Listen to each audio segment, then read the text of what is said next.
100세 시대를 살아가기 위한 두 번째 준비, 바로 내적 충만을 위해 공부하라입니다. 예. 우리가 100세 시대라고 말씀을 하고 있잖아요. 그렇죠? 여러분, 그런데 어떻게 살아야 되고 무엇을 준비해야 되는가? 우리가 이제 5가지 제가 키워드를 제시했죠. 첫째, 지난 시간에 질병을 막아라. 오늘 두 번째 시간은 내적 충만을 위해서 공부해라라는 얘기입니다. 아, 세 번째 시간에는요, 나가서 변화를 관찰해라. 굉장히 관찰이 중요하거든요. 세 번째고, 네 번째는 사회적인 관계망을 구축해라. 다섯 번째는 금융 지식을 배워라입니다. 요 5가지 중심을 가지고 이제 100세 시대를 어떻게 준비해 볼지 같이 나눠 볼 텐데요. 오늘은 바로 내적 충만을 위해서 공부해라 같이 나눠 보도록 하겠습니다. 여러분, 공부해라 라는 얘기를 들으면 어린이나 아이들이나 학생들이나 다 어떨까요? 아, 쥐야. 뭐 이렇게 될 수도 있겠죠. 네. 그런데 여러분, 왜 공부해야 할까요? 그럼 왜 공부해야 될까? 네, 참 되게 중요한 얘기인데요.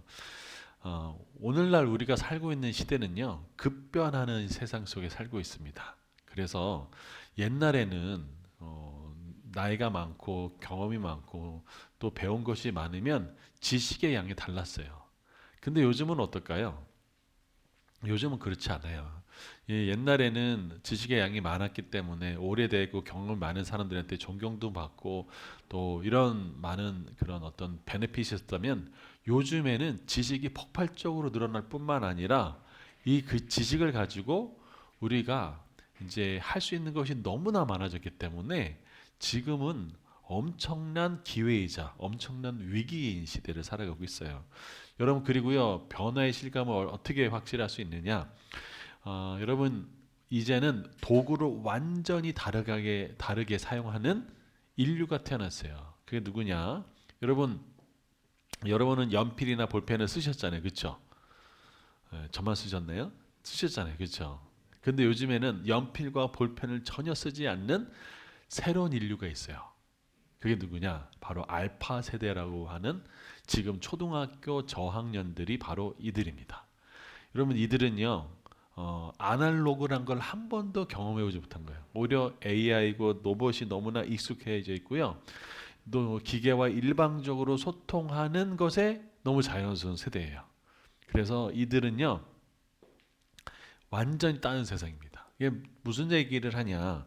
도구를 쓰는 게 다르다면 생각하는 가치, 생각하는 방법, 또 문제 해결도 다 다르다는 거예요.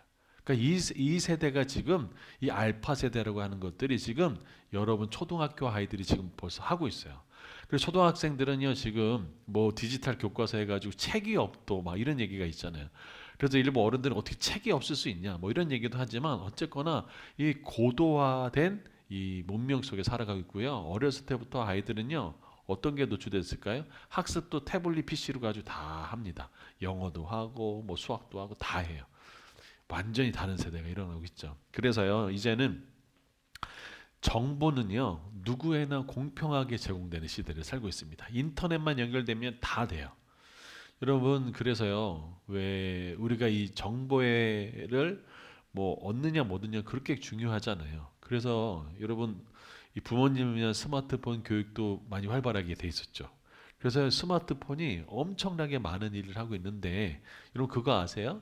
이 스마트폰도 여러분이 이 사용하지 않으면, 다시 말하면 이 스마트폰을 어떻게 사용하는지 배우지 않으면요, 핸드폰을 효과적으로 사용할 수가 없어요. 예.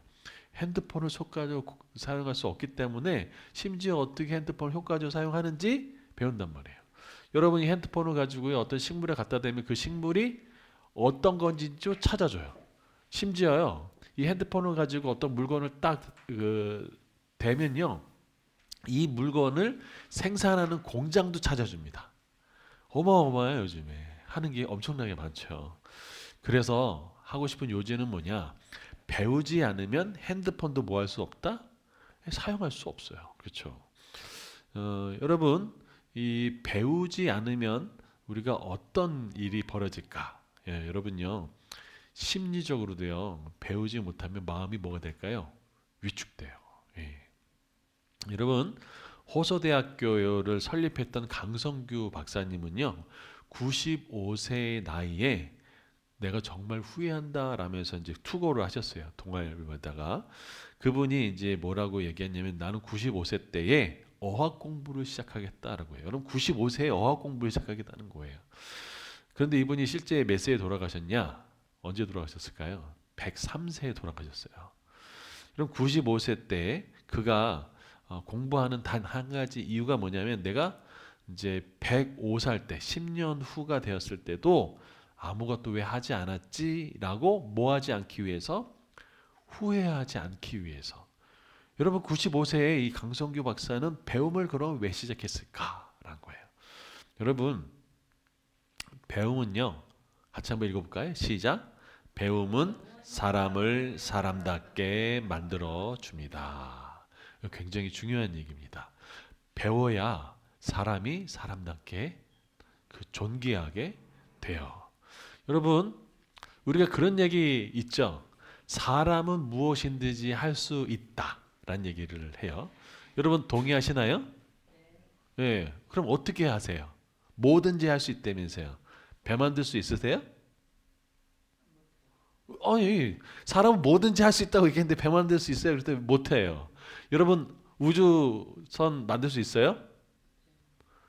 갑자기 뭐 못한대요. 아니, 할 수 있다면서요. 아니에요. 사람 뭐든지 할 수 있어요. 왜? 사람이 만들었잖아요. 우주선도 만들고 배도 만들었잖아요. 그렇죠? 이게 뭔 소리 하냐? 제가 이거예요. 사실 배우지 않으면 아무것도 할 수 없는 것이 뭐예요? 사람이에요.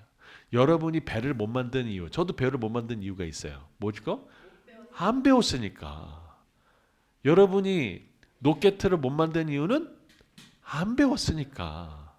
그러면 배우면 할 수 있다는 거예요. 이게 그래서 배움이 굉장히 중요한 의미를 가지고 있다고 할 수 있는 거예요. 그래서 배우는 것이 아주 중요합니다. 그래서 배우는 능력을 뭐라고 할까요?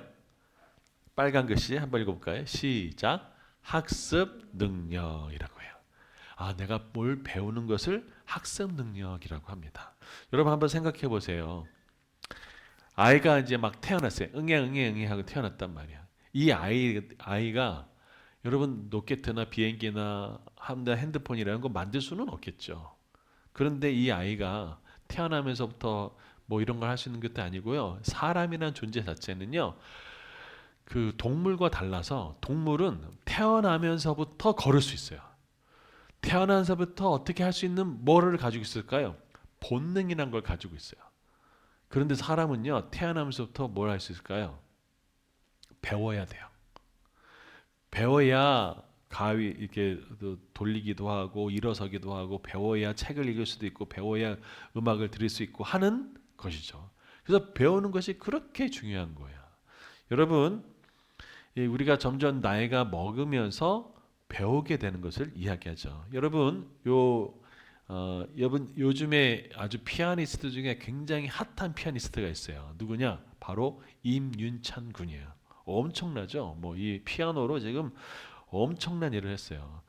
2024년도에 클래식 네이블이라고 하는 데서 뭐 전속 계약을 할 정도로 엄청난 됐고요. 이번에 2022년도에는 역대 최연수 그 클라이번 국제 콩쿠르에서 우승했어요. 그래서 완전히 전 세계가 와 했는데요. 이때 이민찬 군이 어디서 공부했는 줄 알아요? 따라서 볼까요? 학원.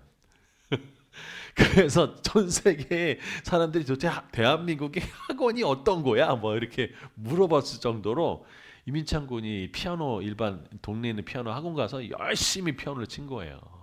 그래서 이렇게 유명해졌다니까요. 뭐죠? 배움이란 거죠. 배움.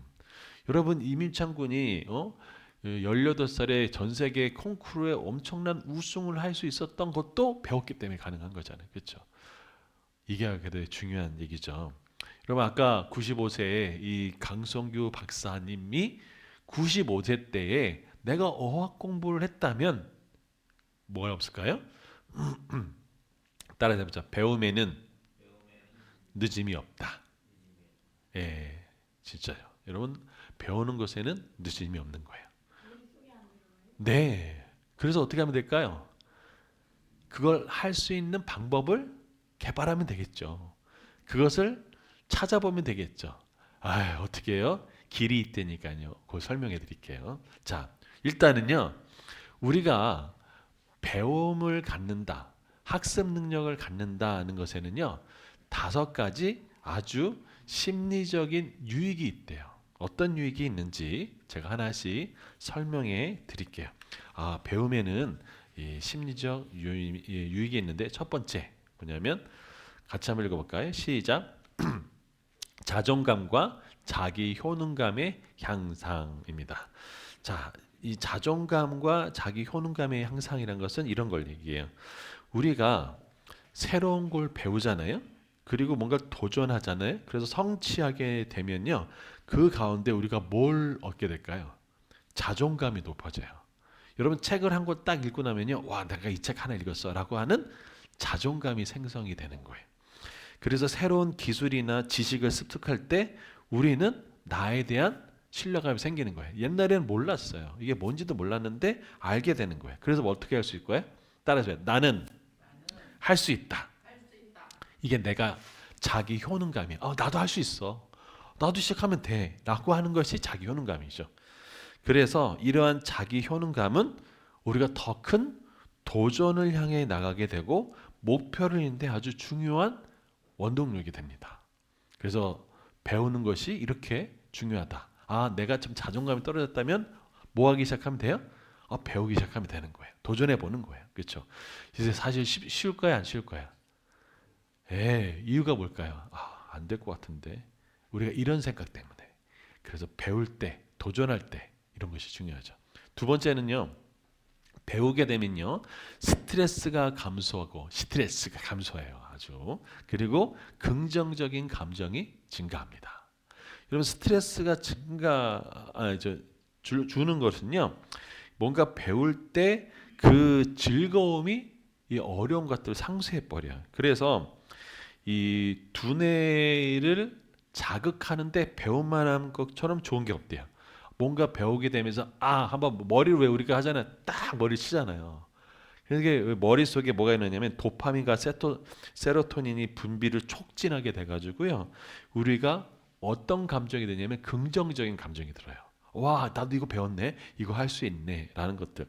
여러분 그래서 왜 어르신들한테 핸드폰 가르쳐 드리고 제가 유명한 분한테 그 코로나 시기에 줌이란 걸 가르쳐 드렸어요. 줌을 이렇게 해 보십시오. 그랬더니 이분이 딱 줌을 사용하게 되면서 우와 내가 줌을 한다 막 이러시더라고요. 와, 그러니까 그분은 어땠을까요? 내가 몰랐던 것, 두려웠던 것들을 어떻게 하게 되면서 자기를 극복하게 만드는 거죠. 여러분 이게 되게 중요한 사항입니다. 따라줄까요? 자존감 향상, 긍정적인 감정 증가. 나도 할 수 있다라는 것이죠. 자, 그 다음에는요. 배움이 왜 중요할까? 세 번째는요. 인지 기능과 두뇌 건강을 아주 촉진할 수 있답니다. 그러니까 우리가 뭘 생각하고 알아가고 인식하는 대부분은요. 뭘 하는 거예요? 두뇌를 자극하면 돼요. 두뇌 자극. 여러분 그래서 여러분 치매나 또 치매 예방이나 두뇌를 자극하는 것 중에 좋은 방법 중에 하나가 있는데 혹시 뭔지 아세요? 여러분 이게 사람이 온몸을 자극하는데 손바닥만 하는 게 없대요. 그래서요 손바닥을 박수로 치거나 뭐 이렇게 탁탁탁 하면요 그 손바닥을 통해서 자극되는 이 두뇌가 엄청 높대요. 그래서 아이들한테 뭐라죠? 어른들이 야 잼잼잼 해봐라고 하잖아요. 손근육 자꾸 쓰게 하잖아요. 왜 그럴까요? 손근육이 발달될수록 두뇌 발달하고 연결돼 있어서 그래요. 그래서 어른들도 뭐 하는 게 좋아해요? 손을 자꾸 쓰고 또 박수도 치고 그리고 또 그러면서 뭐 하는 게 좋아요? 책을 읽거나 배우거나 이러면 두뇌 발달에 아주 좋다라는 거예요. 그래서요. 이렇게 책 읽기는요. 알츠하이머병 같은 그런 치매 질환을 막는 데도 도움이 굉장히 된대요. 이런 거. 자, 네 번째는요. 회복력과 적응력을 강화하게 된대요. 자, 우리가 어떤 새로운 환경 속에 들어갔을 때 그것을 빨리 하고 우리가 어떤 어려움에 직면할 수 있어요. 예를 들면은 낙담되는 상황, 어려운 상황, 막 충격적인 상황이 오면 갑자기 쇼크를 먹을 수 있죠. 그렇죠? 그런데 거기서부터 다시 어떻게 하는 거예요? 회복하는 거, 다시 돌아오는 거, 다시 평상심을 찾을 수 있는 게 다 뭐예요? 이 회복력이에요. 회복력. 우리가 실패할 수 있고 낙담될 수 있는 상황 속에 있는데 그 속에서 교훈을 찾아낼 수 있는 능력이 뭐다? 배우는 거예요. 그래서 이것을 통해서 내가 어떤 상황에 놓여도 내가 뭘 할 수 있어요? 적응할 수 있는 길을 열어주는 거예요. 이게 배움의 유익입니다. 그 다음에 다섯 번째, 이게 또 되게 중요한데요. 자기 이해와 자기 인식 증진입니다. 여러분, 이 내가 나를 스스로 개발한다, 내가 좀 더 발전한다라는 것은요, 내가 뭘 잘하는지 강점을 이해하고 내가 뭘 못하는지 약점도 이해하게 돼요. 그러면 내가 점점점 폭넓게 나를 잘 알게 되는 거예요. 여러분, 제가 지금 우주선 만들려고 할까요, 안 할까요? 네, 왜 안 할까요? 이 나이에 그렇죠. 이 나이에 내가 수학 물리 할이 복잡한데 그럼 내가 할 수 있는 건 또 하겠죠. 네, 뭐 예를 들면 누군가를 도와주거나 상담하거나 코칭해 준 거는 경험이나 인생의 것들을 더 효과적으로 할 수 있는 것들이 있겠죠. 또 제가 잘할 수 있는 것도 더 잘하게 할 수 있겠죠. 그래서 자기 이해를 잘하게 되죠. 내 강점, 똑같은 시간을 들여도 내가 효과적으로 다 잘할 수 있다. 이런 것들을 하는 거죠. 젊었을 때는요, 수학 같은 거 이런 것들은 금방금방 계산하지만 나이가 들수록 계산 능력이 떨어질 수 있죠. 하지만 이해하고 통찰하고 뭔가 깊이 사고하는 데는 어른들의 그런 지혜가 더 좋잖아요. 이런 자기 특성 따라서 이해할 수 있는 거죠. 그리고 내가 누군가를 잘 이해하게 돼요. 배웠을 때보다 배우지 않았을 때보다 더 배웠을 때 나를 더 잘 이해하게 되는 것을 알 수 있는 거죠. 자, 그래서 다섯 가지가 있어요. 그래서 자기 자존감, 또 내가 잘할 수 있다는 자기 효능감을 향상하게 되고요. 스트레스가 줄어들고, 그리고 나도 할 수 있다는 긍정적인 감정이 생기고, 또 내가 잘 인식할 수 있고 두뇌 건강을 좋을 뿐만 아니라 알츠하이머병 같은 치매도 예방할 수 있고, 또 내가 다시 회복할 수 있고, 상담에서는 이거 회복 탄력성이라고 부르거든요. 내가 뭔가 충격을 받았을 때 다시 평상심으로 돌아오는 이 회복 탄력성, 적응력을 강화하게 되고 자기를 잘 이해하게 되고 자기 인식을 증진하게 되는 거죠. 자, 그러면 어떤